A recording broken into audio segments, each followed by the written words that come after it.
जानते हो पुत्र किसे कहते हैं? पुत्र का अर्थ है पुम नाम नरकात तारयति इति पुत्र हो। जो पुम नाम के नरक से अपने पिता को तार दे उसको पुत्र कहते हैं। किंबा पुत्री। पुत्र और पुत्री की व्युत्पत्ति एक ही है। जो काम पुत्र करते हैं वो काम पुत्रियां भी करती हैं। जानते हैं पुत्र का कर्तव्य क्या है?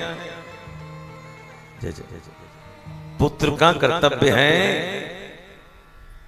जीते जी माँ बाप की सेवा, उनकी बात मानना,